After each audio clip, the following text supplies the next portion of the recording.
Hey there, curious minds. Today we're tackling one of the most infamous destruction stories ever told, a city so wicked that the heavens themselves said nope and hit the cosmic delete button. Sodom. You've heard the name, you've seen the paintings, and you probably think you know what sin brought the fire and brimstone. Spoiler alert, what Sunday school taught you might be, let's say, creatively interpreted. But here's where it gets wild. What if this wasn't just an angry God parable? What if actual archaeologists found actual evidence of an actual apocalypse that vaporized a real city at temperatures hotter than the surface of the sun? Yeah, we're going there. For thousands of years, Sodom was filed under Cool Story Bro alongside Atlantis and Noah's party boat. Then scientists started digging. And what they found doesn't just challenge skeptics, it rewrites everything we thought we knew about ancient catastrophes, cosmic events, and why sometimes the old books might be onto something. So buckle up, because this is part history lesson, part detective story, and part, holy crap, space rocks are terrifying. Before we dive in, smash that like button if you're into ancient mysteries with modern science, and drop a comment, where in the world are you watching from? I want to know which corners of the globe are joining me for this deep dive into divine destruction. Let's get into it. Now, before we get into the fireworks and the whole raining destruction from the sky thing, we need to talk about something that modern people have gotten hilariously, almost impressively wrong about Sodom. And I mean wrong in a way that would make ancient scholars facepalm so hard they'd knock their scrolls off the table. See, if you ask the average person today what Sodom's big crime was, they'll probably get a little awkward, shift uncomfortably, and mutter something about, certain bedroom activities. And look, I get it. The word sodomy exists in like 15 languages, and it's been drilled into popular culture for centuries that this city was basically the ancient world's red light district on steroids. But here's the twist that nobody talks about in Sunday school. That interpretation? It's basically medieval fan fiction. The original texts tell a completely different story, and honestly, it's way more interesting than what you've been told. To understand what Sodom actually did wrong, we need to rewind about 4,000 years and completely rewire our brains about how ancient societies worked. Because in the Bronze Age Middle East, there was one rule that sat above almost everything else. One sacred law that could make or break entire civilizations, determine whether you lived or died, and separate the righteous from the wicked. And no, it wasn't about what happened in anyone's bedroom. It was about what happened at your front door. We're talking about hospitality. And before you roll your eyes and think, oh, being polite to guests, how groundbreaking, let me stop you right there. Ancient hospitality was not your aunt offering someone a cup of tea and a biscuit. This was a cosmic, religious, life-or-death obligation that people took more seriously than we take literally anything today. More seriously than our credit scores, more seriously than our social media follower counts, more seriously than whether or not we remember to cancel that free trial before it charged us. This was the real deal. Picture this. You're living in the ancient Near East, somewhere around 2000 BCE. There are no hotels, there are no motels, there's no Airbnb where you can read reviews and check if the host seems like a serial killer or just mildly weird.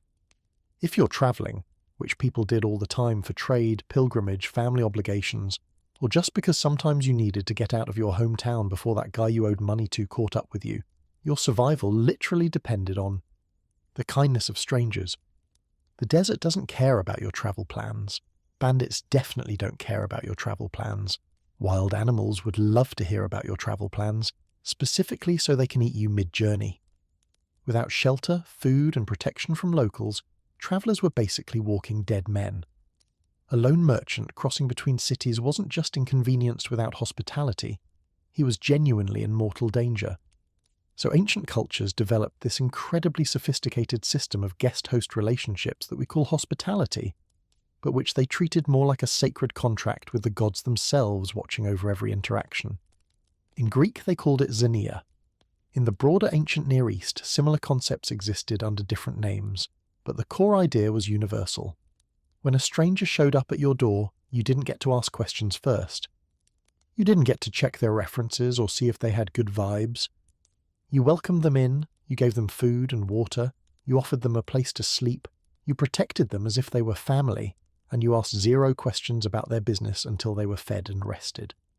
Only after all that could you even start a conversation about who they were and what they wanted. This wasn't just being nice. This was a religious duty that the gods would literally punish you for violating.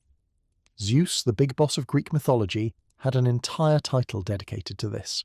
Zeus Xenios, the protector of guests and the punisher of anyone who mistreated travellers. Mess with hospitality, and you weren't just being rude.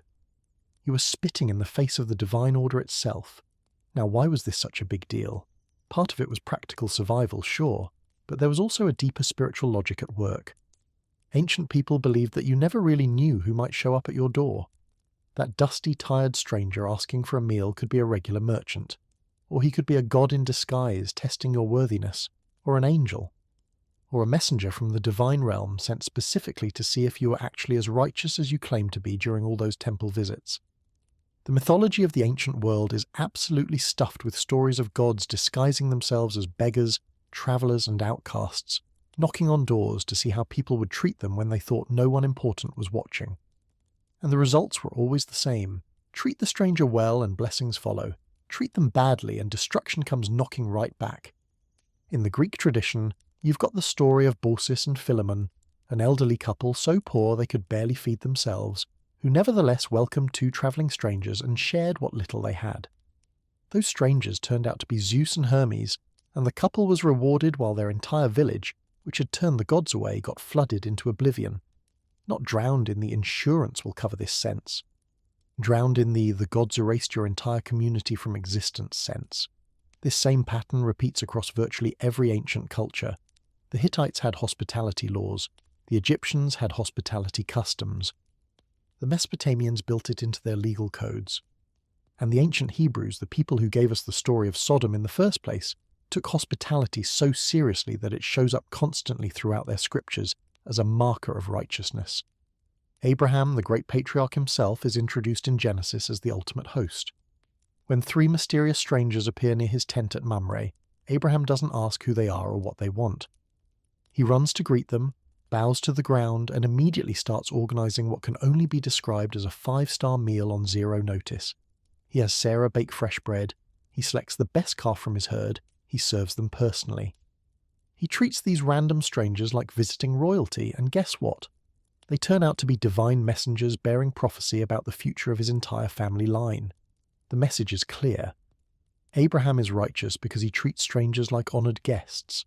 This is what goodness looks like in the ancient world. So now we've got the setup. Hospitality equals righteousness. Refusing hospitality equals wickedness. Divine beings sometimes show up disguised as travellers to test people's character. Keep all of that in your mind as we get to Sodom, because suddenly the story starts looking very different from the version you probably learned. The biblical account tells us that two angels arrive at Sodom in the evening, appearing as ordinary travellers. Lot, Abraham's nephew who lives in the city, sees them in the public square and immediately does the hospitality thing. He bows to the ground, invites them to his house, offers them food and shelter, practically begs them not to spend the night in the city square, which, by the way, is exactly what you're supposed to do. Lot is performing hospitality correctly, just like his uncle Abraham. He recognizes strangers in need and opens his home to them. So far, Lot is the good guy doing good guy things, but then the townspeople show up. And this is where things go sideways in the worst possible way. Genesis tells us that the men of Sodom, young and old, from every part of the city surrounded Lot's house and demanded that he bring out his guests so they could, in the original Hebrew, know them. Now the word know in biblical Hebrew yada is famously ambiguous. It can mean carnal knowledge, yes, but it also just means to get acquainted with, to interrogate, to find out about. And here's where centuries of interpretation have jumped straight to the sexual reading, without considering the broader context of what's actually happening in this scene. Think about it from an ancient perspective. Two foreign strangers have entered the city, a resident has taken them into his home, and now the entire male population of the city, every single man from every neighbourhood, shows up as an angry mob demanding access to these foreigners. Does that sound like a citywide organised assault for one specific purpose? Or does it sound more like a community that has completely abandoned the sacred laws of hospitality, treating outsiders as threats to be interrogated, abused, driven out, or worse? The prophet Ezekiel, writing centuries later but still well before medieval Christian interpretations, gives us a pretty clear answer about what Sodom's sin actually was. In Ezekiel chapter 16 verse 49, he spells it out explicitly, "Now this was the sin of your sister Sodom. She and her daughters were arrogant, overfed, and unconcerned. They did not help the poor and needy. Arrogance, gluttony, indifference to those in need, not helping the vulnerable. These are the sins Ezekiel attributes to Sodom. Notice what's not on that list? Yeah, the thing everyone assumes Sodom was famous for. Ezekiel, who was not exactly shy about condemning various behaviours in extremely graphic terms throughout his prophecies, describes Sodom's wickedness as fundamentally about pride, greed, and refusal to care for others. The sexual interpretation? That came later, much later. Jesus himself references Sodom in the Gospels, and the context is fascinating. In Matthew chapter 10 and Luke chapter 10, when Jesus sends out his disciples to spread his message, he tells them that any town that refuses to welcome them, that denies them hospitality, will face a fate worse than Sodom and Gomorrah on Judgment Day. Read that carefully. Jesus explicitly connects Sodom's punishment to the refusal of hospitality, not to sexual behaviour, to turning away messengers and guests. The disciples are travelling strangers spreading a message just like the angels who visited Lot, and towns that reject them are committing the same sin Sodom committed, violating the sacred duty of welcoming the stranger. The Quran, which also contains the story of Lut and his people, emphasises similar themes. While it does mention certain behaviours, the overall context again highlights the community's hostility toward outsiders, their aggression, their refusal to follow the moral codes that Lot preached. The sin is a comprehensive rejection of righteousness, not a single specific act. Ancient Jewish commentaries, the texts written by rabbis over centuries of interpretation, also frequently emphasize Sodom's cruelty, its hostility to outsiders, its legendary greed. There are rabbinic stories about Sodom's laws being specifically designed to harm travelers and the poor. One famous tale describes how Sodomites would give gold coins to beggars, but then refuse to sell them any food, letting them starve while surrounded by wealth. Another describes Sodom as having a special bed for visitors. If you were too tall, they'd cut off your legs to make you fit. If you were too short, they'd stretch you on a rack. The message is consistent. Sodom was a place where the sacred obligations of human community had completely broken down, where strangers were enemies rather than guests, where the rich hoarded their abundance and let the vulnerable suffer. This reading actually makes the angel's test make so much more sense. If you're a divine being sent to evaluate whether a city deserves destruction, and your criteria is, have these people completely abandoned the basic moral foundations of civilization, then showing up as vulnerable travelers is the perfect test. You're checking whether the community still recognizes the fundamental dignity of the stranger, the outsider, the person who depends on their mercy, and Sodom failed that test spectacularly. Not just by what they intended to do to the visitors, but by the fact that literally the entire city showed up as a unified mob against two foreigners, young and old, from every quarter. This wasn't a few bad apples. This was systemic, total moral collapse. Lot tries to protect his guests, which is exactly what a host is obligated to do under hospitality laws. The fact that he offers his own daughters in exchange, which is genuinely horrifying to modern readers, actually underscores how seriously he took the host's duty. He was willing to sacrifice his own family rather than betray guests under his roof. This isn't presented as morally good in terms of what he was offering, but it demonstrates the absolute priority of guest protection in the ancient mindset. The host's honour and his very soul depended on keeping his guests safe, even at unthinkable cost. And what does the mob do? They reject even this twisted compromise. They accuse Lot of being a foreigner himself, of daring to judge them despite being an outsider, and they threaten to treat him even worse than the guests. The xenophobia is explicit in the text. Lot is not one of us. Lot came here as an alien. Who is he to tell us how to behave? The angels then pull Lot inside, strike the mob with blindness, and announce that they've come to destroy the city because the outcry against it has reached heaven. The test is complete. The city has demonstrated beyond doubt that it has abandoned all righteousness. So when fire and brimstone rain down from the sky, what's actually being punished? According to the prophets, according to Jesus' own words, according to ancient Jewish and Islamic commentary, Sodom is being destroyed for its total breakdown of hospitality, its cruelty to outsiders, its arrogance and greed, its refusal to care for the vulnerable. The sexual reading that became dominant in medieval Christianity essentially took one possible interpretation of one word in one verse and built an entire theology around it, ignoring centuries of earlier interpretation and the explicit words of biblical prophets who lived much closer to the original context. Does this mean we should completely dismiss any sexual element to the story? That's a theological debate I'm going to leave to the theologians. What we can say with historical confidence is that ancient readers of this text would have immediately recognized the hospitality violations as the core issue. They lived in a world where treating strangers well was literally a matter of life and death, where the gods themselves were believed to walk among mortals in disguise, and where entire communities could be judged by how they treated the most vulnerable among them. The mob at Lot's door wasn't just threatening two specific visitors.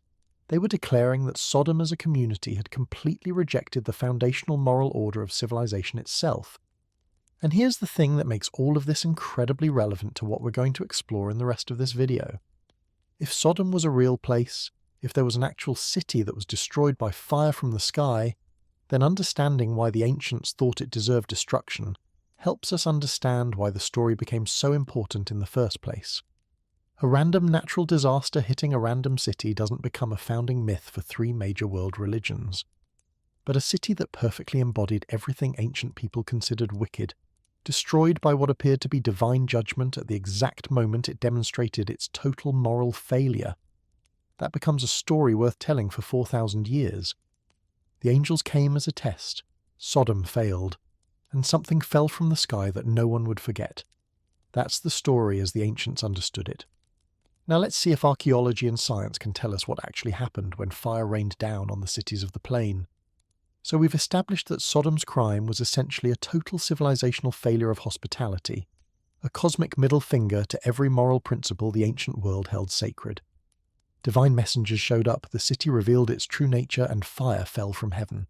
Great story, powerful moral lesson. But here's the question that has haunted scholars, adventurers, treasure hunters, and religious devotees for literally thousands of years. Was any of this actually real? Did Sodom exist as an actual place you could walk around in, buy bread at the market, and maybe get threatened by an angry mob if you happen to be a foreigner? Or is this purely mythological territory, a cautionary tale with no more historical basis than, say, the exact location of Santa's workshop?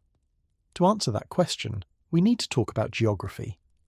And not just any geography, but the geography of one of the most geologically bizarre, historically significant, and frankly apocalyptic-looking regions on the entire planet, the Jordan River Valley and the Dead Sea Basin. Because the Bible doesn't just mention Sodom as some vague city somewhere in the ancient Near East. It gives us actual geographical clues, directions, landmarks. Enough information that people have been trying to find the actual site for centuries, treating the search like some kind of holy grail quest meets real estate investigation. And the story of that search is almost as dramatic as the destruction story itself. According to biblical texts, Sodom wasn't alone. It was part of a confederation of 5 cities located on something called the Kikar, which in Hebrew means a circular or disc-shaped plain. These 5 cities of the plain were Sodom, Gomorrah, Admah, Zeboim, and Zoar.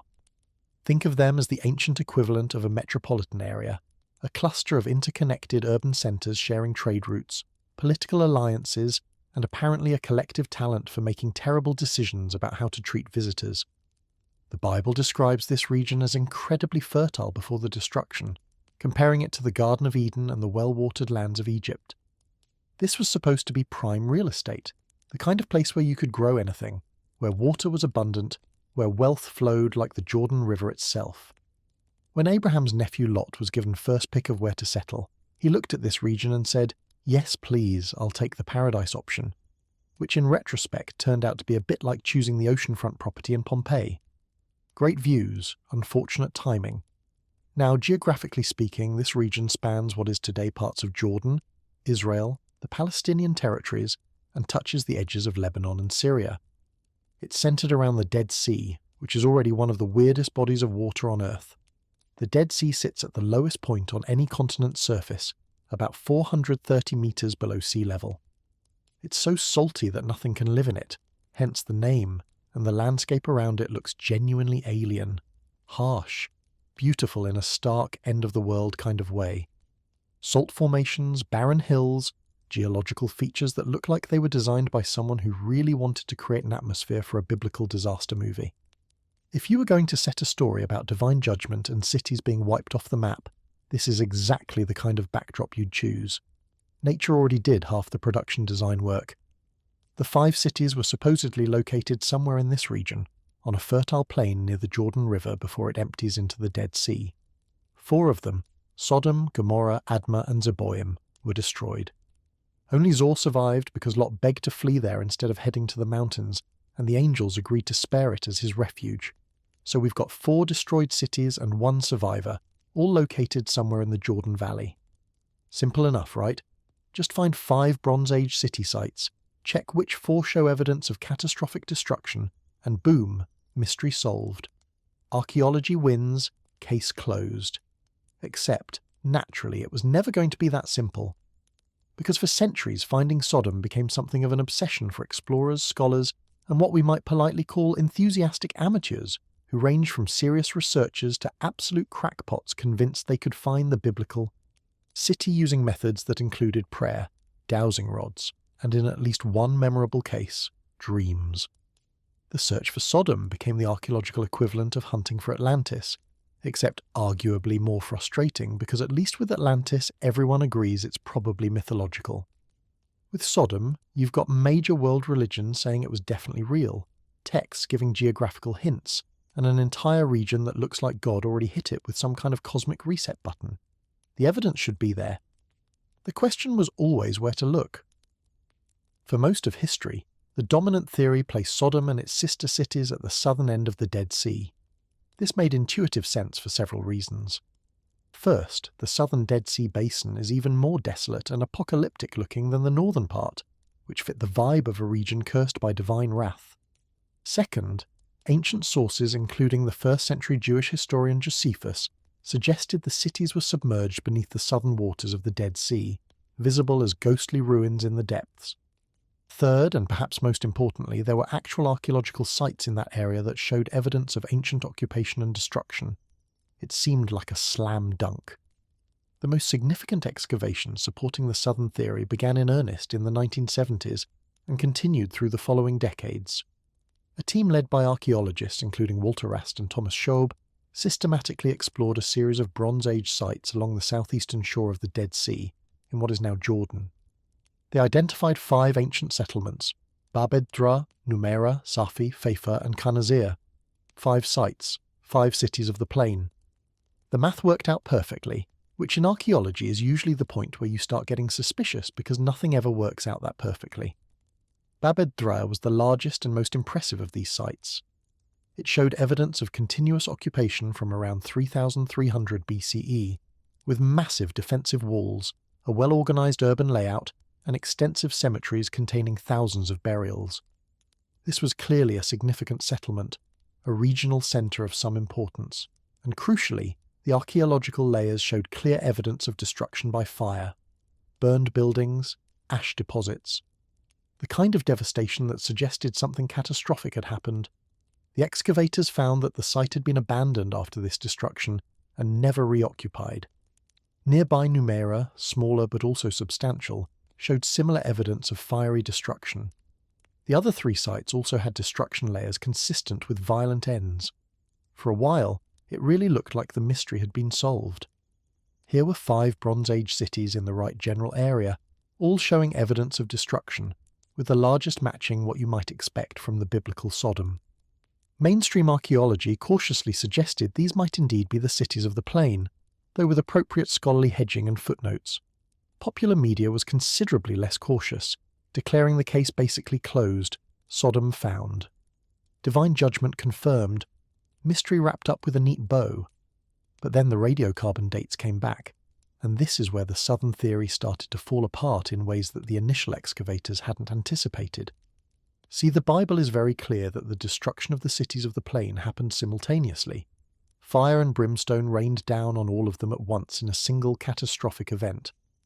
Whether you interpret that literally or metaphorically, the text presents it as one event, one moment of divine intervention that wiped out multiple urban centres in a single devastating blow.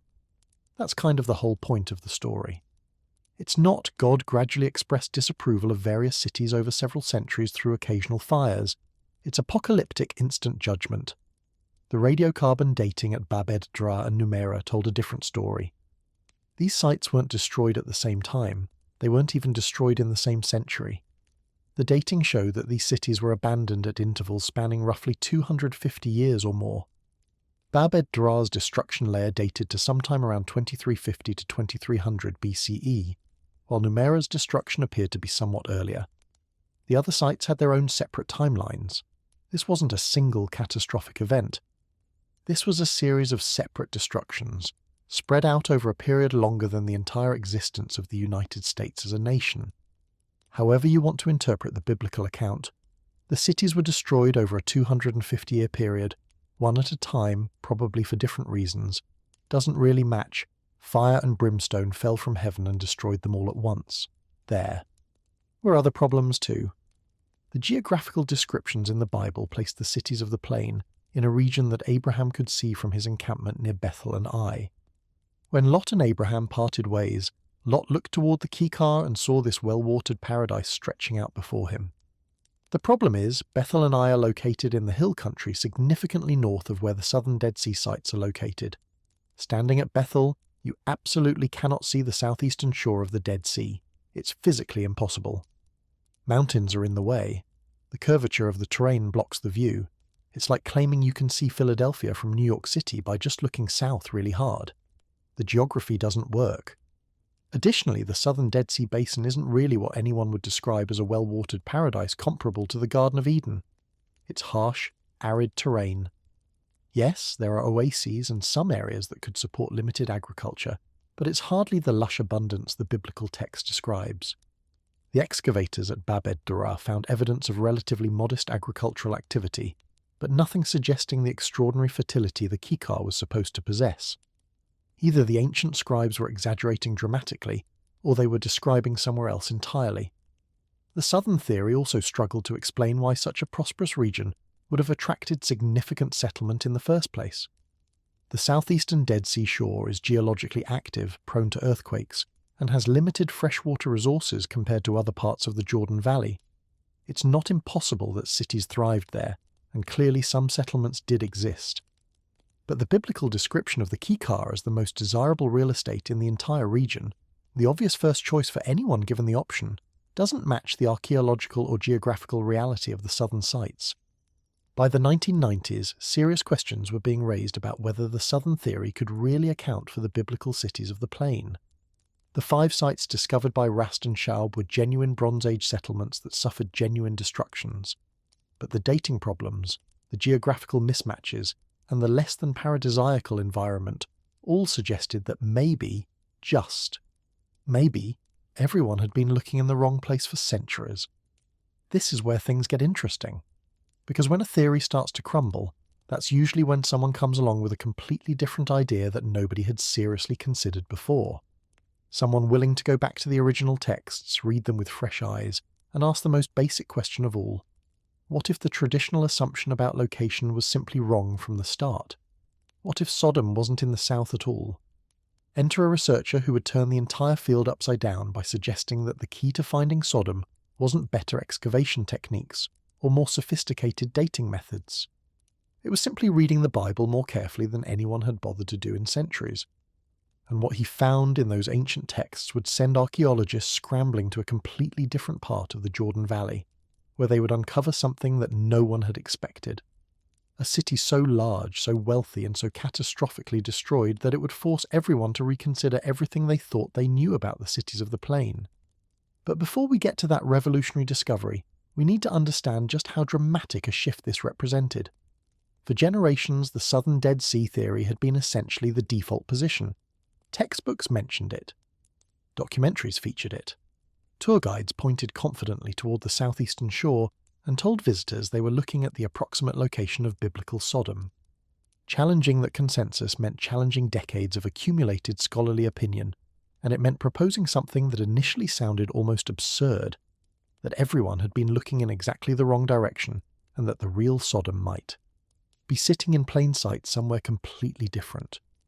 The search was about to take a turn that nobody saw coming, and the evidence waiting to be uncovered would prove more dramatic than even the most optimistic researchers had imagined.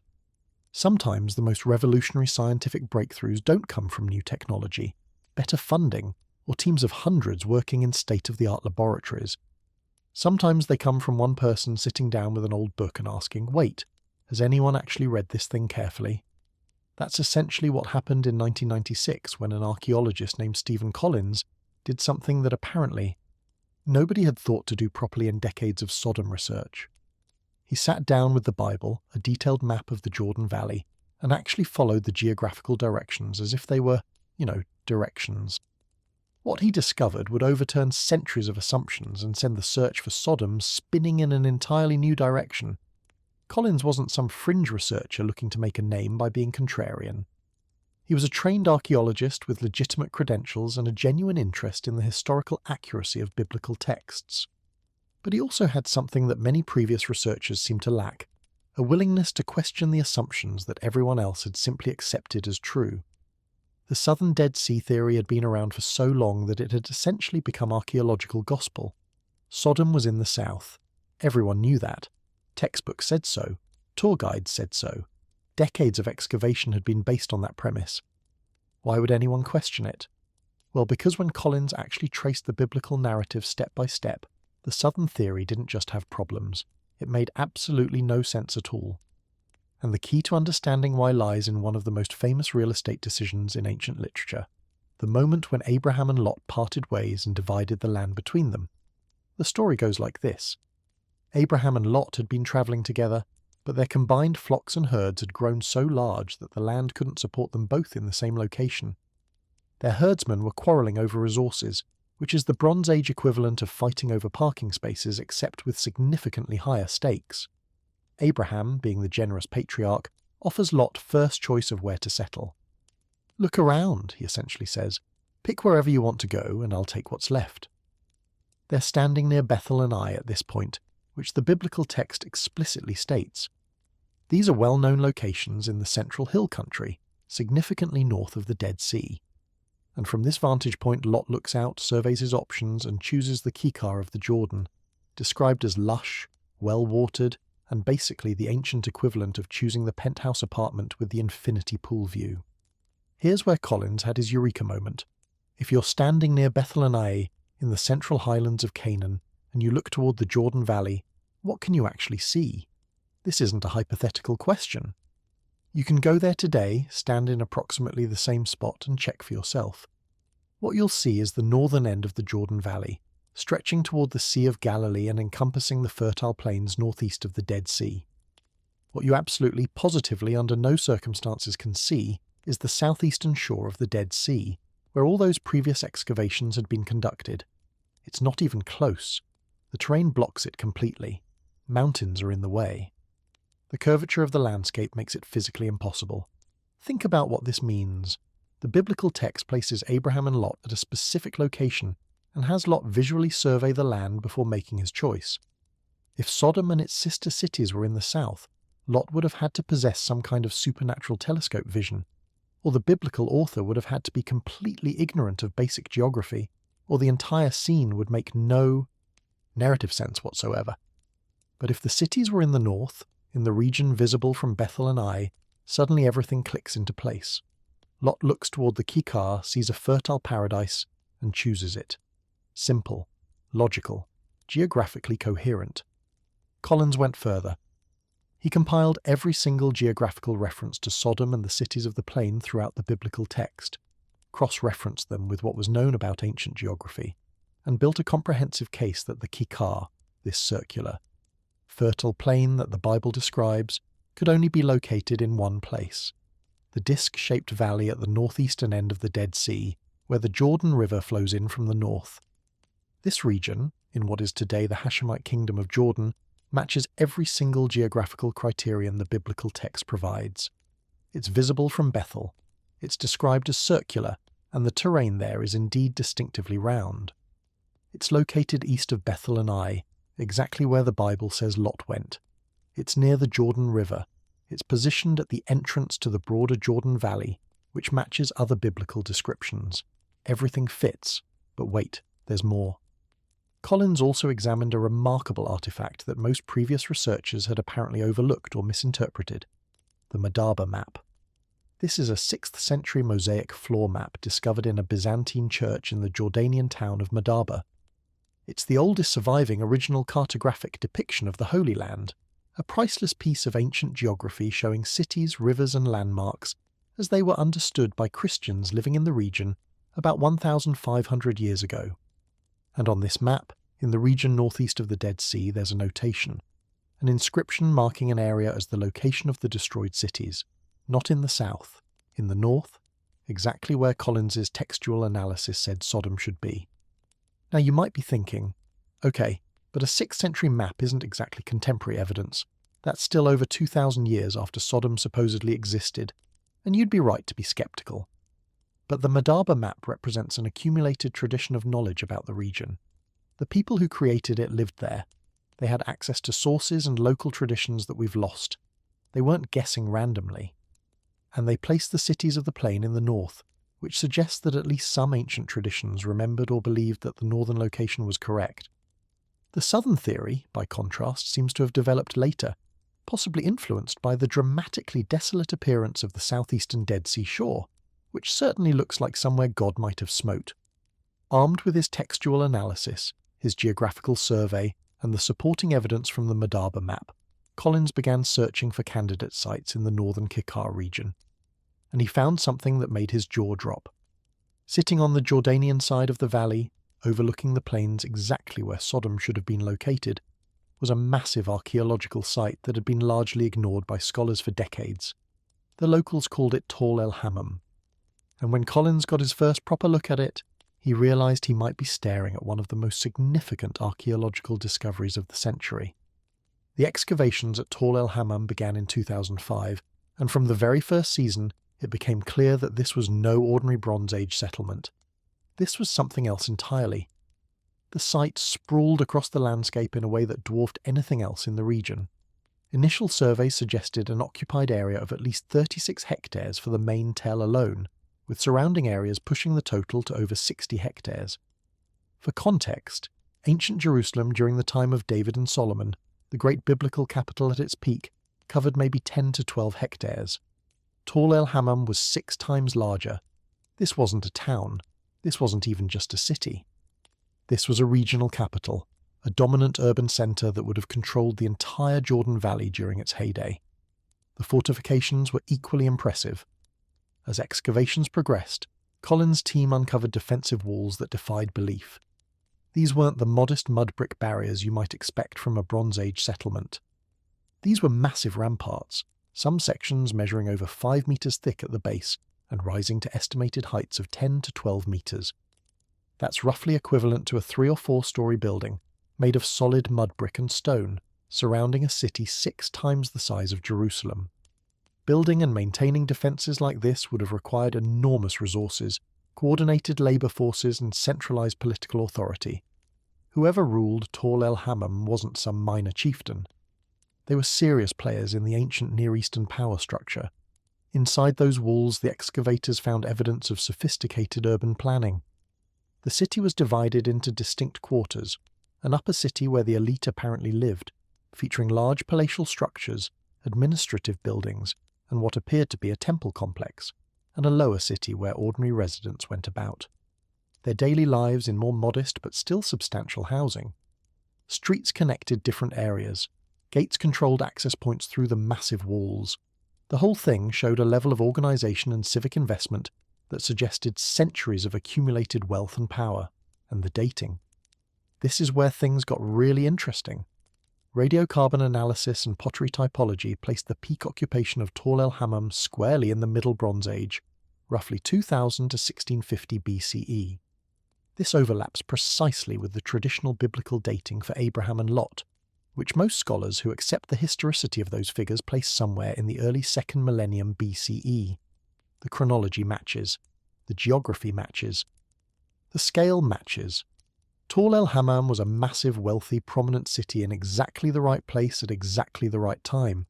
The site also showed evidence of continuous occupation stretching back over 3,000 years before its destruction. Layer after layer of archaeological deposits revealed a city that had been growing, thriving, and accumulating power since the early Bronze Age. Generation after generation had lived, worked, raised families, and died within those walls. Trade goods from Egypt and Mesopotamia showed connections to the great civilizations of the ancient world. This was a place of consequence, a city that mattered, a regional hub that anyone travelling through the Jordan Valley would have known about. And then, suddenly, catastrophically, violently, it ended. The uppermost Bronze Age layers at Tall El Hammam don't show gradual decline. They don't show peaceful abandonment. They show destruction on a scale that initially baffled the excavators. Every building from the final occupation phase was found collapsed, burned, demolished. Ash layers several feet thick blanketed the site. Pottery was found shattered in place, not carefully packed up as it would be if residents had left voluntarily.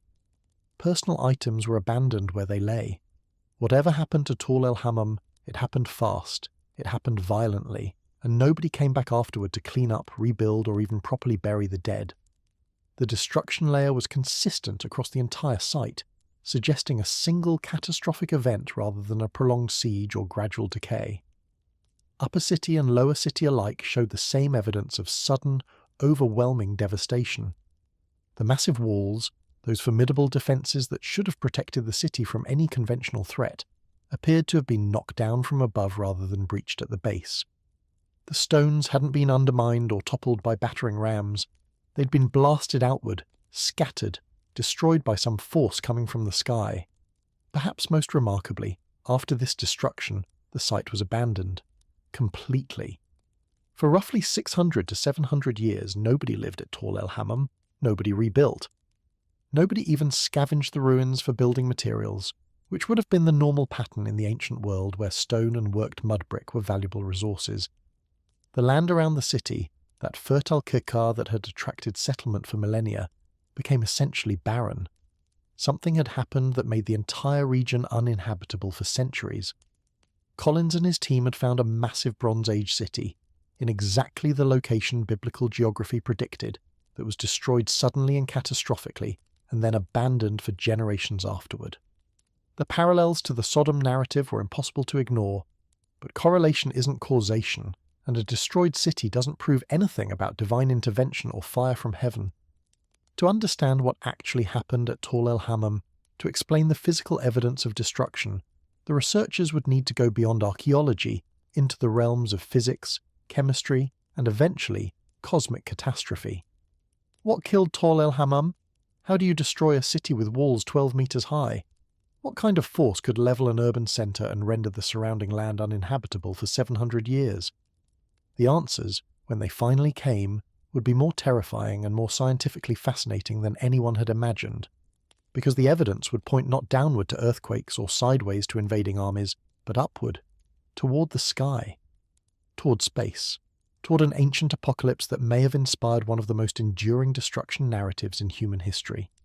But that's a story that requires us to look very carefully at what the archaeologists found in the ruins.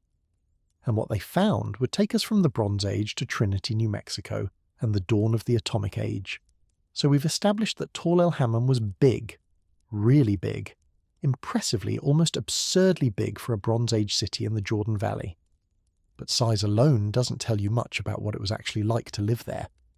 A city can be enormous and still be a miserable place, as anyone who's ever been stuck in traffic in Los Angeles or tried to find affordable housing in London can tell you. What makes Tall El Hammam truly remarkable isn't just its footprint on the landscape, but what the excavations have revealed about the society that flourished there for an almost incomprehensible span of time. We're talking about a civilization that endured, grew and prospered for roughly 3,000 years before its sudden end. 3,000 years! Let that sink in for a moment. To put that in perspective, the United States has existed for less than 250 years, and we act like that's ancient history. The Roman Empire, from founding to fall, lasted about 1,000 years if you're being generous with your definitions. The entire span of recorded Western civilization from ancient Greece to today is maybe 2,500 years. Tall El Hammam was continuously occupied for longer than all of that. Generations upon generations lived, worked, loved, fought and died within those walls. Children were born who grew old and died without ever knowing any other home. Their grandchildren did the same, and their grandchildren after that. For 3 millennia. The sheer weight of accumulated human experience in that one location is staggering to contemplate. The archaeological evidence paints a picture of a city that wasn't just surviving, but actively thriving. This wasn't some hardscrabble frontier settlement where people huddled together for protection and eked out a marginal existence. This was a sophisticated urban centre with all the infrastructure, social organisation, and economic complexity you'd expect from a regional capital. And the more the excavators dug, the more impressive the picture became. The city was divided into distinct zones that reflected its social hierarchy, because of course it was. Humans have been organising ourselves into nice neighbourhoods and less nice neighbourhoods since approximately 5 minutes after we invented neighbourhoods. At Tall El Hammam, the division was particularly stark. The upper city, perched on the highest part of the tell, was where the elite lived. This was the Bronze Age equivalent of the penthouse floors, the gated communities, the zip codes that make real estate agents' eyes light up with dollar signs. Here the excavators found the largest and most impressive structures, palatial buildings with multiple rooms, thick walls, and evidence of the kind of architectural flourish that says, "I have money and I want you to know it." The Royal Palace, or what archaeologists believe was the Royal Palace based on its size and central location, dominated this upper quarter. We're talking about a massive mud brick complex with rooms arranged around central courtyards, storage facilities capable of holding enormous quantities of grain and other goods, and the kind of defensive positioning that suggests whoever lived there was both important and paranoid about staying that way. Ancient rulers, unsurprisingly, tended to build their homes in places that were hard to attack and easy to defend. Being king was great until someone decided they'd rather be king instead, at which point having thick walls and a good view of approaching threats became suddenly very relevant. Near the palace stood what appears to have been a temple complex. Religion and political power walked hand in hand in the ancient Near East, which shouldn't surprise anyone who studied literally any ancient civilization. The gods legitimized the rulers supported the temples, and everyone kept the system running through a combination of genuine belief, calculated self-interest, and the understanding that questioning the arrangement too loudly tended to end badly. The temple at Tall El Hammam would have been the spiritual heart of the city, the place where priests performed rituals, accepted offerings, and maintained the cosmic order that everyone depended on. We don't know exactly which gods were worshipped there, since the destruction was thorough enough to obliterate most identifying features, but the layout is consistent with Canaanite religious architecture from the period. Below the upper city, both literally and socially, spread the lower city where ordinary people went about their ordinary lives. And this is where archaeology gets really interesting, because while palaces and temples are impressive, they only tell you about the top fraction of a percent of any society. The lower city tells you about everyone else, the vast majority of humans who never got statues erected in their honour, or their names carved into monuments. These are the people history usually forgets, but whose daily existence formed the actual fabric of ancient life. The houses in the lower city followed a pattern that would have been familiar across the ancient Near East. They were built primarily from mud brick, which is exactly what it sounds like. Bricks made from mud mixed with straw or other binding materials, dried in the sun until they hardened into surprisingly durable building blocks. Mud brick isn't glamorous. It doesn't sparkle like marble or impress like carved stone, but it's practical, readily available in any region with soil and water, and with proper maintenance can last for generations.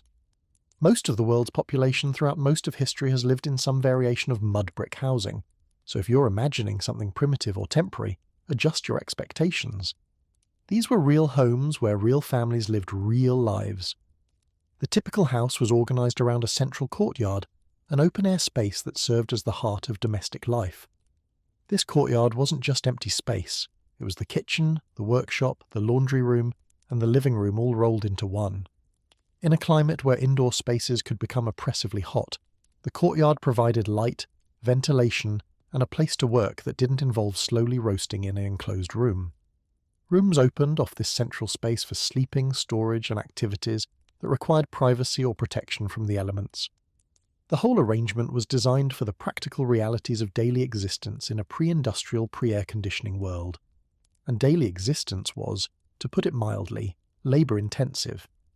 If you're watching this from the comfort of your climate-controlled home while snacking on food that someone else grew harvested, processed, packaged, transported, and maybe even cooked for you. Take a moment to appreciate how different life was for the residents of Tall El Hammam. Everything, and I mean everything, required manual effort. There were no grocery stores, there were no restaurants, there was no Uber Eats showing up with your dinner. If you wanted bread, which was the staple food for basically everyone, you had to start with raw grain and work your way up through a process that would make most modern people collapse from exhaustion just thinking about it. The archaeological evidence from Tall El Hammam and similar sites shows us exactly what this looked like. Grain, usually wheat or barley, had to first be cleaned of chaff and debris. Then it had to be ground into flour, which was done using stone grinding tools called querns. This wasn't a quick process. A woman, and it was almost always women who did this work, would kneel before a large flat stone and use a smaller stone to grind the grain back and forth, for hours every single day. Studies of skeletal remains from ancient sites show distinctive wear patterns on women's bones from this repetitive motion. Their knees, their backs, their arms all bear the physical evidence of a lifetime spent grinding grain. It's estimated that preparing enough flour for a single family's daily bread required 2 to 3 hours of grinding.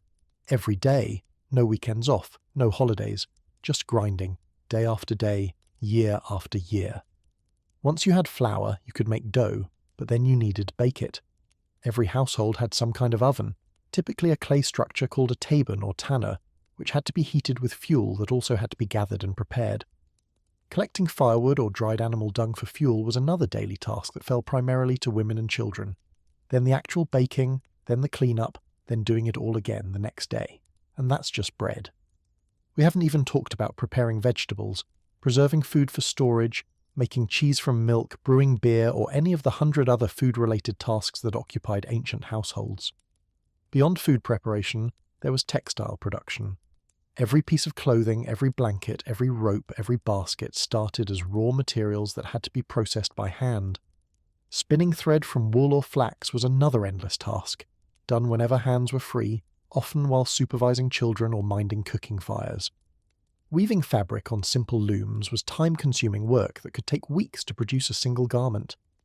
The economics of ancient textiles meant that ordinary people owned very few clothes, wore them until they literally fell apart, and patched and mended endlessly to extend their lifespan.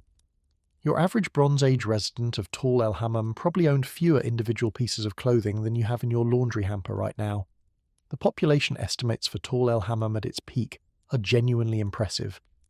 Based on the size of the occupied area, the density of housing revealed by excavation, and comparisons with similar ancient cities, archaeologists estimate that somewhere between 40,000 and 65,000 people may have lived in the city and its immediate surroundings. That's not a village. That's not even a town. That's a genuine metropolis by Bronze Age standards. For comparison, ancient Ur in Mesopotamia, one of the great cities of early civilization, had an estimated population of around 65,000 at its peak. Jerusalem in King David's time probably housed fewer than 5,000 people. Tall El Hammam wasn't just the biggest city in the Jordan Valley, it was one of the biggest cities anywhere in the Levant during its era. Managing a population that large required serious organizational capacity. You need systems for water distribution, waste disposal, conflict resolution, defense coordination, food storage for lean times, and 1,000 other administrative tasks that we take for granted in modern cities, but which had to be invented and maintained through human effort in the ancient world. The massive walls weren't just for defense. They represented a coordinated labor project that would have required the work of thousands over extended periods. Someone had to organize that. Someone had to feed those workers. Someone had to decide where the walls would go and how thick they would be. This implies bureaucracy, record-keeping, social hierarchy, and all the other apparatus of complex society. Trade connections extended the city's reach far beyond its walls. Excavators have found pottery styles and materials that originated in Egypt, evidence of contact with Mesopotamian cultures to the east, and goods that travelled along the trade routes connecting Africa, Asia, and the Mediterranean world. Tall El Hammam wasn't isolated. It was plugged into the international networks of Bronze Age commerce, exchanging goods, ideas, and probably people with civilizations hundreds of miles away. Merchants would have come and gone through those massive gates, bringing exotic products and foreign news. Diplomats might have arrived bearing messages from distant kings. The city was a node in a web of connections spanning the ancient world. And through it all, life continued with its rhythms of birth and death, celebration and mourning, planting and harvest. Children played in the courtyards while their mothers ground grain. Young couples fell in love and established households of their own. Old people sat in the shade and told stories of how things used to be when they were young. Priests performed their rituals. Merchants haggled over prices. Soldiers patrolled the walls.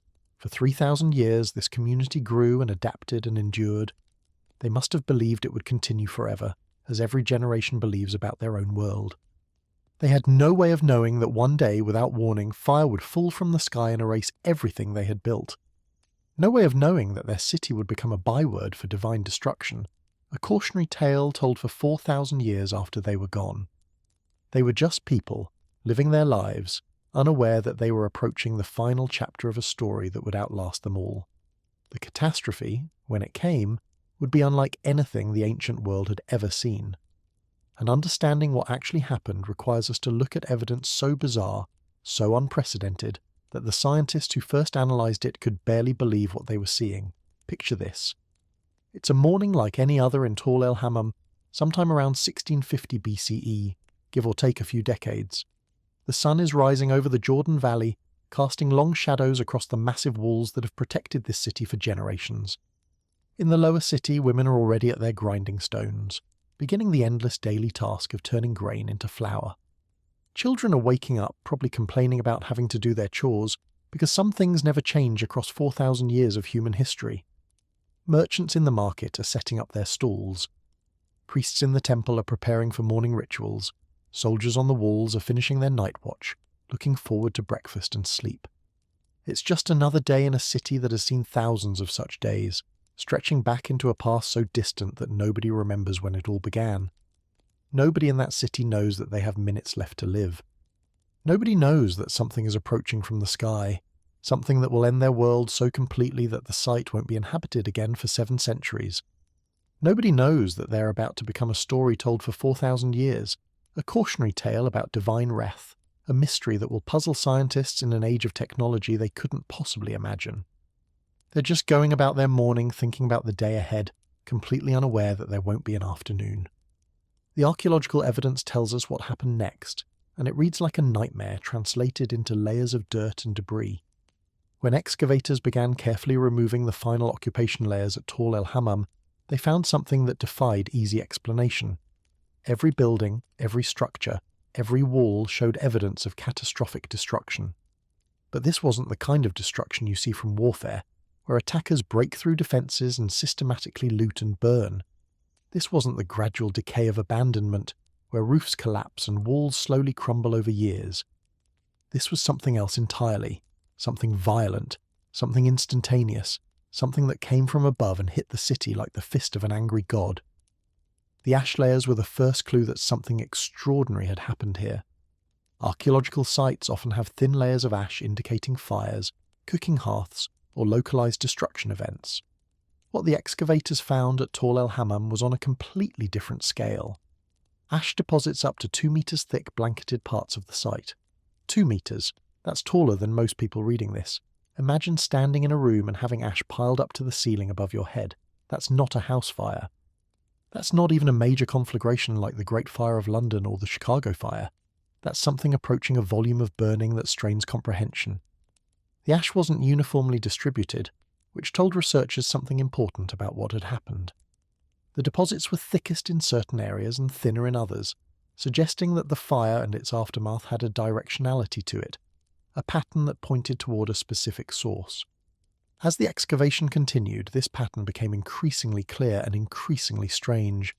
Everything, and I mean everything, had been pushed in the same direction. Buildings had collapsed the same way. Debris had scattered along the same trajectory. The destruction wasn't random. It wasn't chaotic in the way that earthquakes or normal fires create chaos. It was organized, directional, as if some tremendous force had swept across the city from one specific point and blasted everything in its path toward the northeast. One of the most striking pieces of evidence came from a domestic context in the lower city. Remember those grinding stones we talked about? the heavy querns that women used every day to process grain. These weren't small objects. The base stones could weigh 50 to 100 kilograms. The larger ones, the kind that would have been set into permanent installations in household courtyards, could weigh 150 to 180 kilograms or more. We're talking about objects that require multiple strong adults to move, the kind of thing you put somewhere and basically never relocate, because why would you? They're too heavy and there's no reason to shift them. At Tall El Hammam, excavators found one of these massive grinding stones had been ripped from its installation and thrown. Not gently tipped over, not gradually shifted by settling debris. Thrown. Displaced from its original position and hurled to the northeast, landing meters away from where it had sat for probably decades or centuries.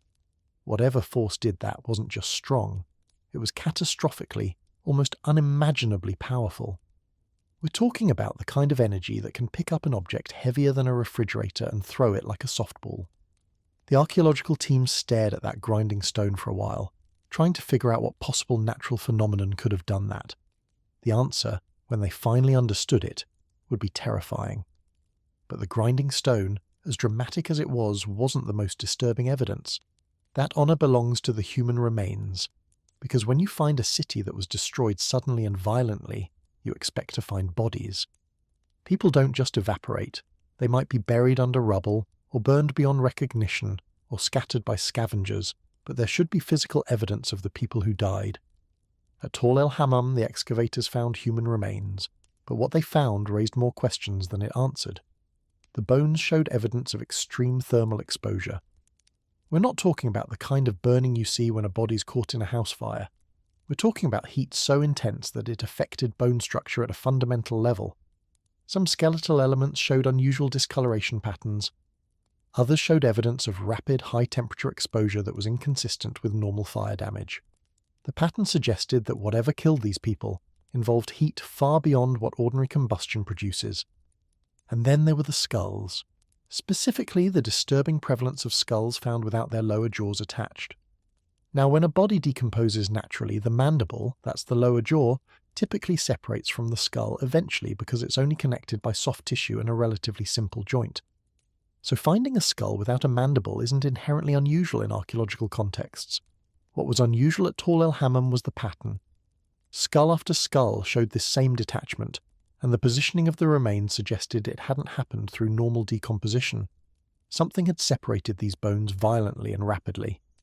One theory that emerged from the analysis was genuinely horrifying to contemplate. If a massive pressure wave hit the city, moving at tremendous speed, it could have literally torn bodies apart. The forces involved in a major blast wave don't just knock things over, they can cause catastrophic damage to biological tissue, separating joints, rupturing organs, and dismembering bodies in fractions of a second. The detached mandibles might not be evidence of decomposition at all. They might be evidence of people being torn apart by a pressure wave so powerful that it ripped their jaws from their skulls in the instant of their deaths. It's a grim thought, but the physics unfortunately supports it. The directional pattern of destruction extended beyond individual objects to the architecture itself. When buildings at Tall El Hammam collapsed, they didn't fall randomly. They fell in a consistent direction.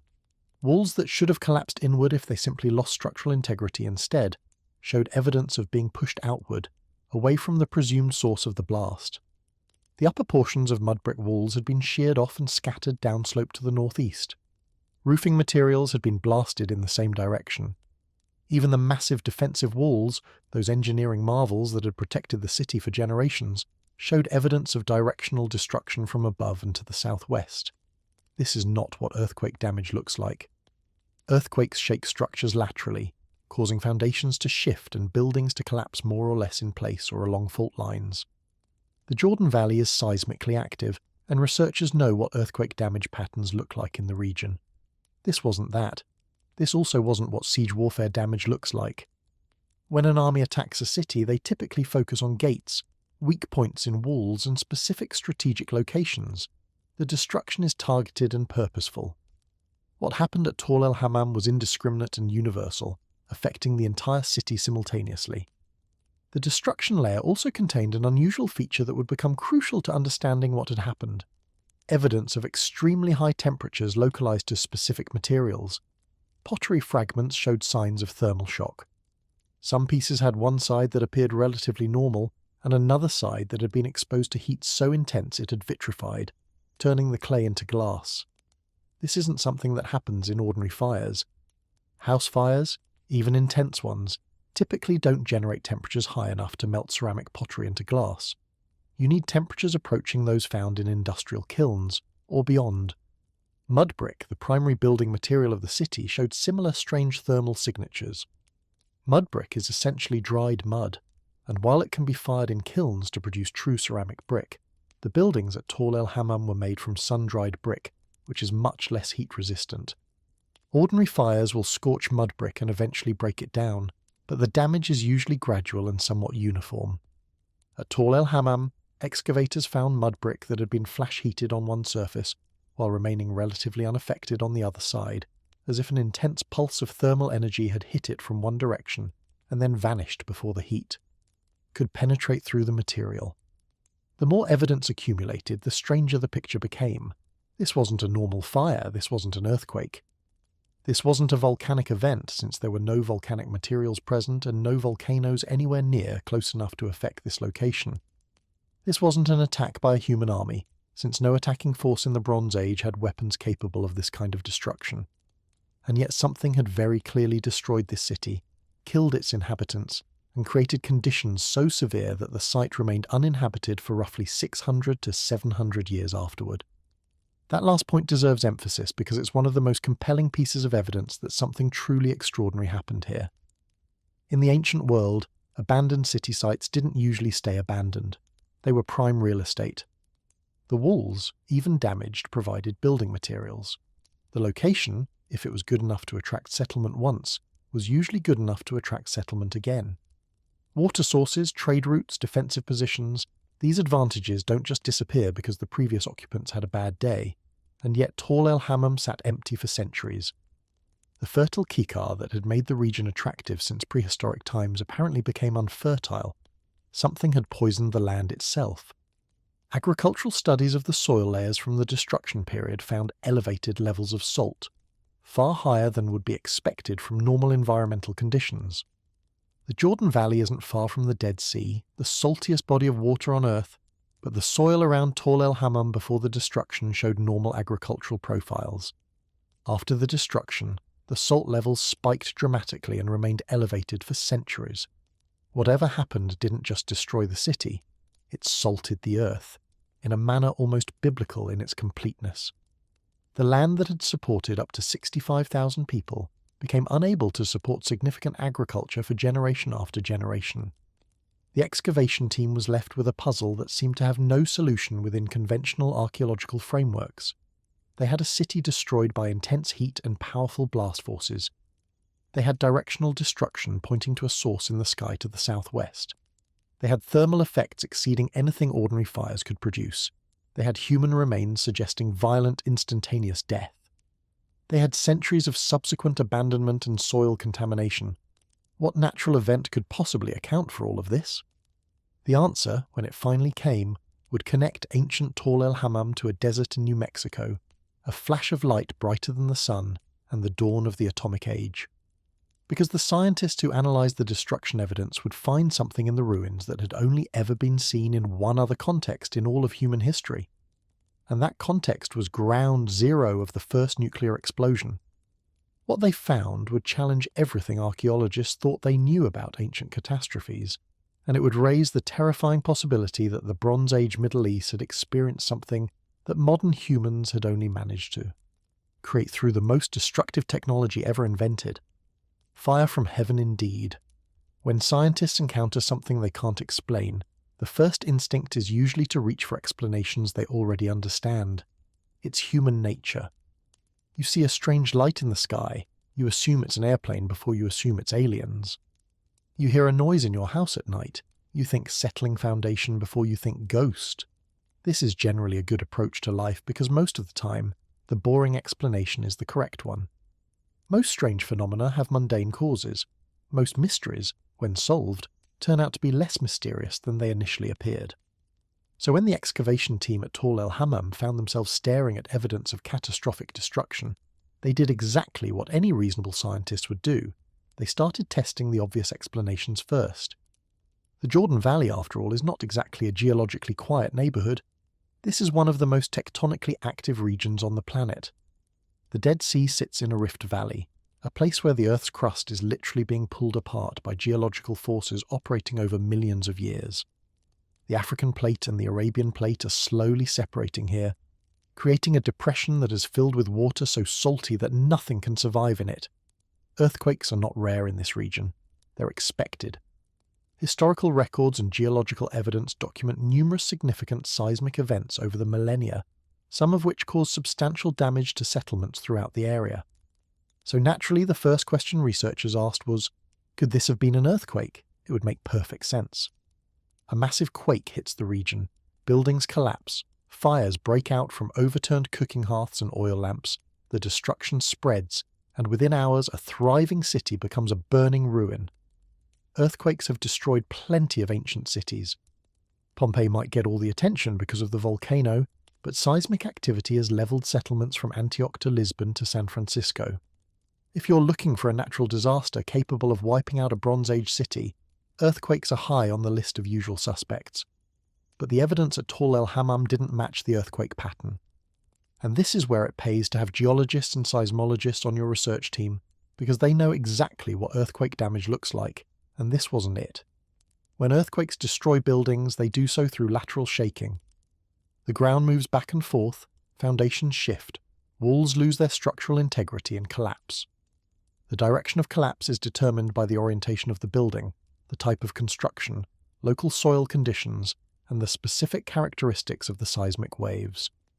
What you don't get from earthquakes is uniform directional destruction across an entire site. In the Dead Sea Rift Zone, the fault lines run roughly north-south. When earthquakes occur here, the ground motion follows predictable patterns based on the orientation of those faults. Buildings tend to be damaged in ways that reflect this north-south ground movement. They don't all collapse in the same direction. They don't all show evidence of force coming from a single point in the sky to the southwest. The destruction pattern at Tall El Hammam was like nothing seismologists had seen from earthquake damage. Everything pointed northeast. Everything had been pushed, blasted, thrown in the same direction. Earthquakes don't do that. Earthquakes shake things. They don't aim. There was also the thermal evidence to consider. Earthquakes don't generate the kind of temperatures necessary to melt pottery into glass, or create the bizarre heat signatures found throughout the destruction layer. Yes, fires often follow earthquakes because of knocked-over lamps and cooking fires, but those secondary fires burn gradually. They spread from building to building over hours. They don't simultaneously flash heat materials across an entire city to temperatures exceeding what industrial kilns can produce. The thermal evidence at Tall El Hammam suggested something that happened fast, something that released enormous energy in a very short time. Earthquakes release enormous energy too, but in the form of mechanical vibration, not heat. The physics just didn't work. Okay, so not an earthquake. What about a volcano? The region does have volcanic features. There are ancient lava flows visible in the landscape, basalt formations dating back millions of years, evidence that at various points in geological history, this area experienced volcanic activity. And volcanoes are certainly capable of destroying cities quickly and catastrophically. Just ask Pompeii, or Herculaneum, or any of the numerous settlements throughout history that have been buried under ash, incinerated by pyroclastic flows, or otherwise ruined by angry mountains deciding to remind humans who's really in charge. The volcanic hypothesis had some appeal because it could potentially explain both the destruction and the thick ash layers found at the site. Volcanic eruptions produce enormous quantities of ash.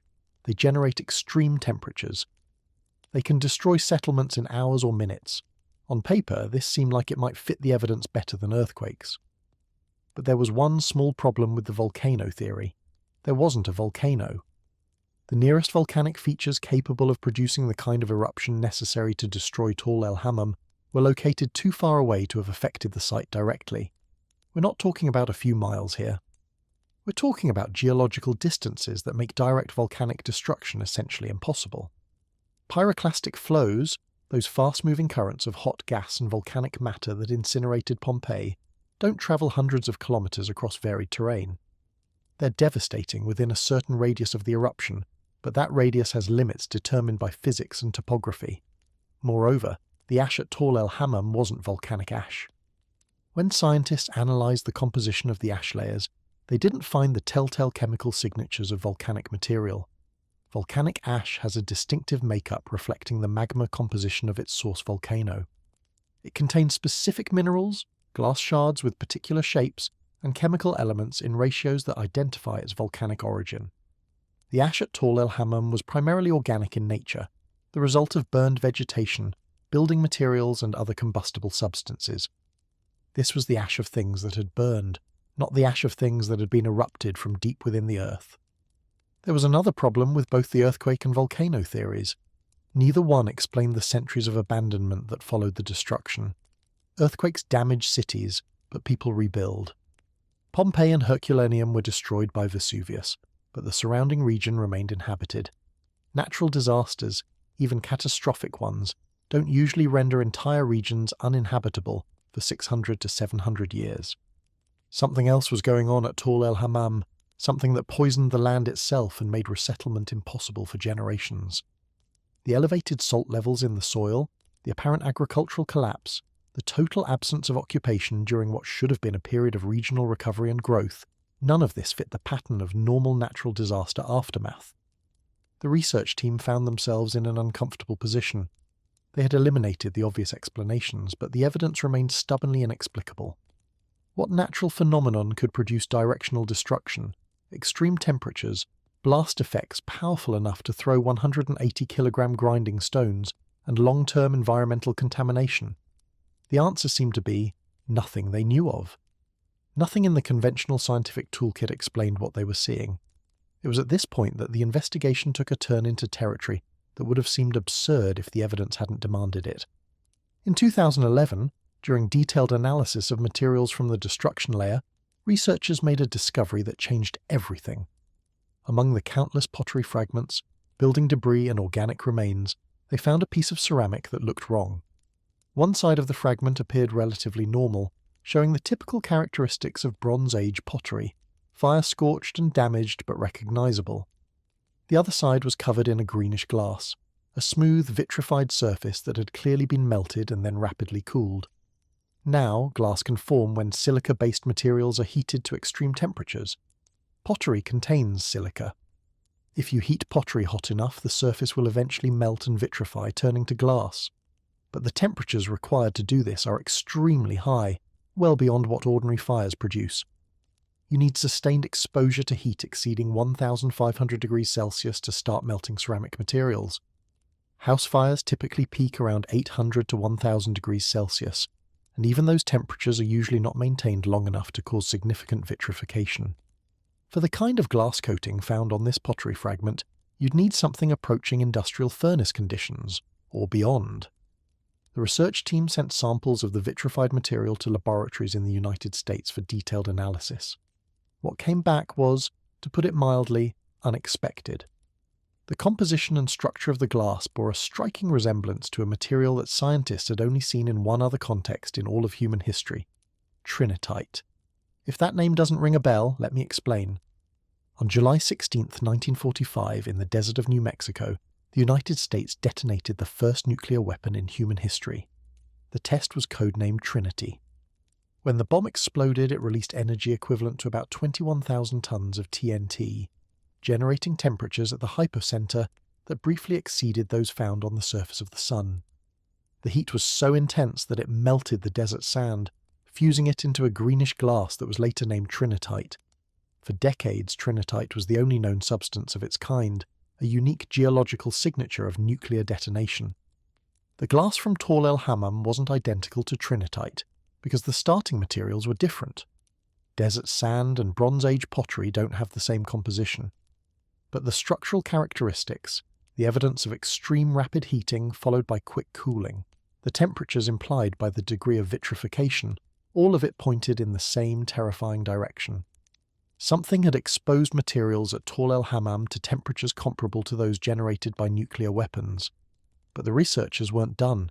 Further analysis of the destruction layer revealed something even more startling: melted zircon. Zircon is an extremely hard mineral, a zirconium silicate that forms as a minor component in certain types of soil and can be found incorporated into pottery and building materials. What makes zircon significant for this investigation is its melting point. Zircon doesn't melt until you reach approximately 2,700 degrees Celsius. Some forms of zirconia, the oxidized form of zirconium, require temperatures approaching 2,715 degrees Celsius. For context, iron melts at about 1,538 degrees Celsius. Steel melts around 1,370 to 1,540 degrees Celsius.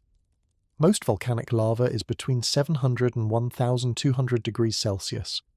Zircon's melting point is in a completely different category, and yet, at Tall El Hammam, the research team found evidence of melted zircon. Not just heated, not just damaged, melted. Liquefied by temperatures that exceed almost anything found in natural surface conditions on Earth. The only natural phenomenon that routinely generates such temperatures is the surface of the Sun, which burns at approximately 5,500 degrees Celsius. The core of a lightning bolt can briefly reach similar temperatures, but lightning strikes are extremely localized and don't create the kind of widespread damage seen at the site. Further analysis pushed the temperature estimates even higher. Some of the melted material found at Tall El Hammam suggested exposure to temperatures approaching 4,000 degrees Celsius, which is genuinely in solar surface territory. At those temperatures, most known materials simply cease to exist in their normal forms.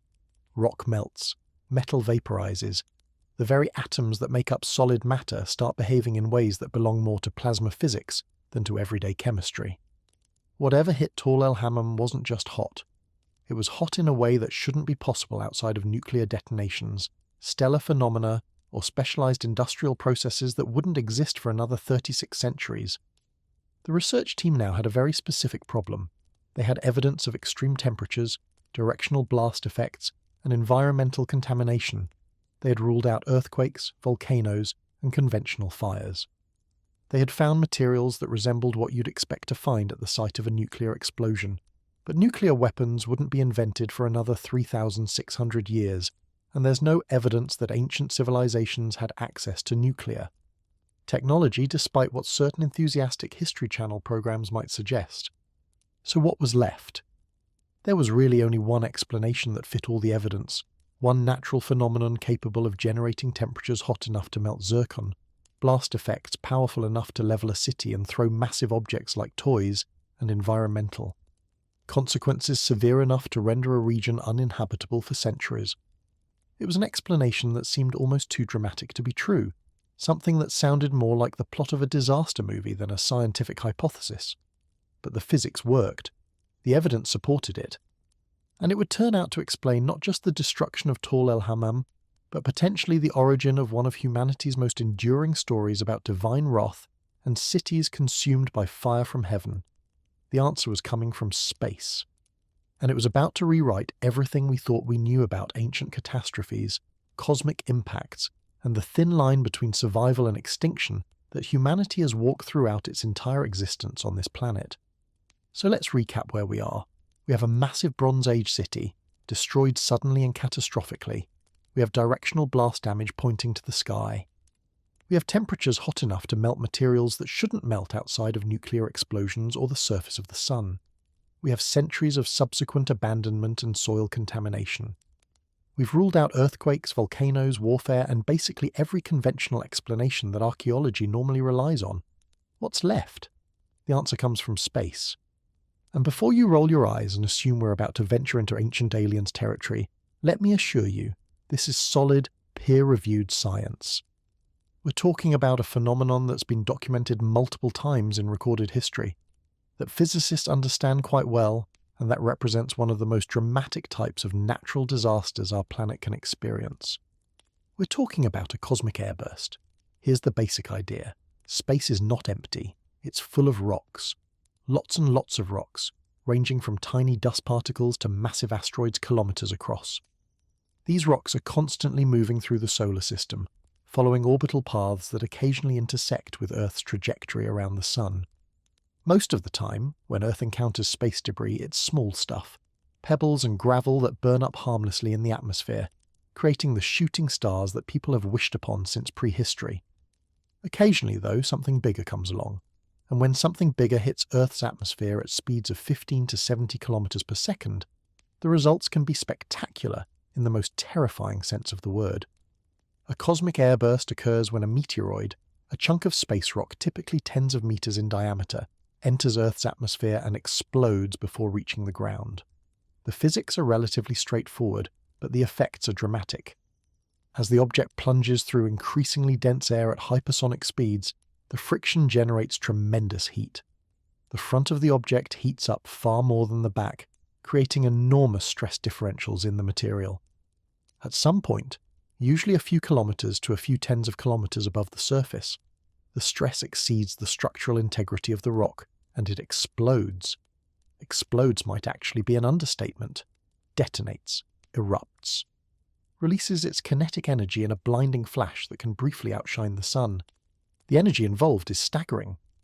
A relatively modest airburst from a 50-meter object can release energy equivalent to several megatons of TNT, hundreds of times more powerful than the atomic bombs dropped on Hiroshima and Nagasaki. Larger objects can release energy measured in tens or hundreds of megatons, approaching or exceeding the yields of the largest thermonuclear weapons ever tested. And this isn't theoretical. We have documented examples from modern history that show exactly what cosmic airbursts can do. The most famous occurred on June 30th, 1908, in a remote region of Siberia called Tunguska. That morning, something entered Earth's atmosphere and exploded approximately 5 to 10 kilometers above the ground. Witnesses hundreds of kilometers away reported seeing a light brighter than the sun, followed by a shock wave that knocked people off their feet and shattered windows. The explosion flattened an estimated 80 million trees across 2,150 square kilometers of forest. Trees were knocked down in a radial pattern pointing away from the explosion center, like matchsticks arranged in a starburst by some cosmic giant. The Tunguska event released energy estimated at 10 to 15 megatons, roughly 1,000 times the power of the Hiroshima bomb. And here's the remarkable thing: no crater was ever found. The object exploded in the air, releasing all its energy as heat and blast waves before any solid remnant could reach the ground. If this had happened over a populated area instead of one of the most remote regions on Earth, the death toll could have been measured in millions. Instead, as far as we know, nobody died, though a few reindeer probably had a very bad morning. More recently, on February 15th, 2013, another cosmic airburst occurred over the Russian city of Chelyabinsk. This one was much smaller than Tunguska. The object was estimated at about 20 meters in diameter, but it happened over a populated area and in an age of smartphone cameras and dash cams. We have extensive video documentation of what an airburst looks like in real time. A blinding streak across the sky, a flash of light that casts sharp shadows in broad daylight, and then, seconds later, a shock wave that blew out windows across the city and injured approximately 1,500 people, mostly from flying glass. The energy release was estimated at about 500 kilotons, roughly 30 times the Hiroshima bomb, and this was from a space rock the size of a school bus. Now imagine something similar happening 3,650 years ago, not over empty Siberian forest or a modern Russian city with glass windows to shatter, but over the fertile Jordan Valley, directly above or near a densely populated Bronze Age metropolis. Imagine the flash of light, brighter than anything anyone had ever seen, followed by a thermal pulse hot enough to melt pottery and vaporize organic material on exposed surfaces. Imagine the blast wave traveling at hundreds of meters per second, hitting buildings and bodies with forces that could throw 180-kilogram grinding stones and tear human jaws from skulls. Imagine the sound, the roar of the heavens opening up louder than any thunder, arriving seconds after the light and heat. This is what the research team at Tall El Hammam proposed had happened. A cosmic airburst, probably somewhat smaller than Tunguska, but still enormously powerful, detonating in the atmosphere above or near the city. The hypothesis explained everything. The directional destruction pointing toward a source in the sky to the southwest. That's exactly what you'd expect from an airburst, with the blast wave expanding outward from the explosion point. The extreme temperatures capable of melting zircon. Cosmic airbursts generate temperatures of thousands of degrees Celsius in the immediate vicinity of the explosion. The glass-coated pottery resembling trinitite. Same physics, different millennia. The scattered human remains showing evidence of violent death. A powerful enough blast wave is literally unsurvivable.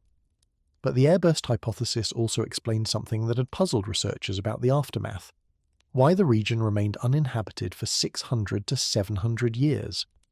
This is where the geography of the Jordan Valley becomes crucial. Remember, Tall El Hammam sat near the northern end of the Dead Sea, the saltiest major body of water on Earth. The Dead Sea's waters contain roughly 10 times the salt concentration of normal ocean water. Nothing lives in it, hence the name. Now imagine what happens if a cosmic airburst occurs over or near the Dead Sea. The thermal pulse would instantly vaporize enormous quantities of water from the sea's surface, but this wouldn't be normal water vapor. This would be superheated steam laden with salt and other dissolved minerals. The blast wave following the thermal pulse would then carry this salty vapor across the surrounding landscape, depositing it on the soil, in the water sources, everywhere. It would be like a massive weaponized salt bomb spreading contamination across the entire fertile Kikar that had attracted settlement for millennia. The elevated salt levels found in the destruction layer at Tall El Hammam suddenly make sense. The agricultural collapse that made the region uninhabitable for centuries has a clear physical mechanism. The land wasn't just destroyed, it was salted, rendered incapable of supporting the crops that had fed tens of thousands of people. Anyone who survived the initial blast, and there might have been some survivors in outlying areas or who happened to be away from the city, would have returned to find their fields poisoned, their water sources contaminated, their entire agricultural infrastructure destroyed. They couldn't rebuild, they couldn't replant, they had to leave and find somewhere else to live. The team published their findings in 2021 in a major peer-reviewed scientific journal, presenting the cosmic airburst hypothesis, along with the extensive physical evidence supporting it.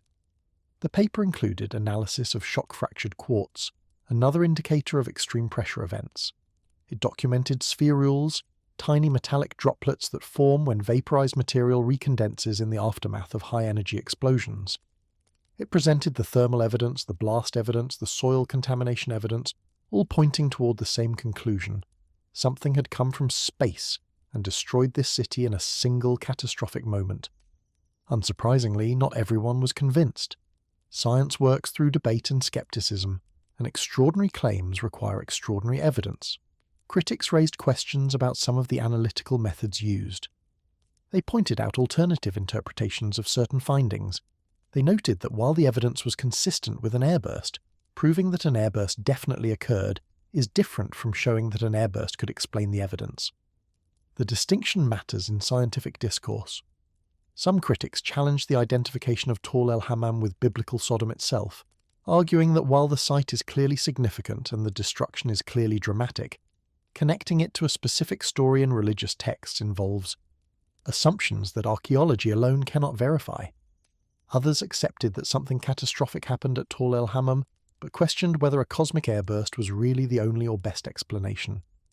The debate continues, as scientific debates do, with ongoing research and analysis attempting to resolve the questions. But here's the thing that makes this story fascinating, regardless of how the scientific debates ultimately resolve. Even the skeptics generally agree that something extraordinary happened at Tall El Hammam. The city existed.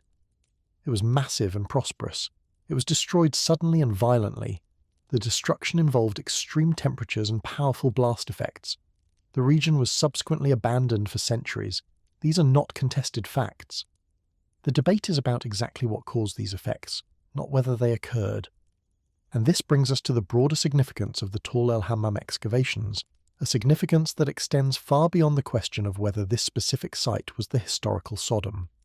Because what the research demonstrates, compellingly and perhaps undeniably, is that ancient legends and myths might preserve memories of real events that were so dramatic, so unprecedented, so far outside normal human experience that they could only be understood as divine intervention.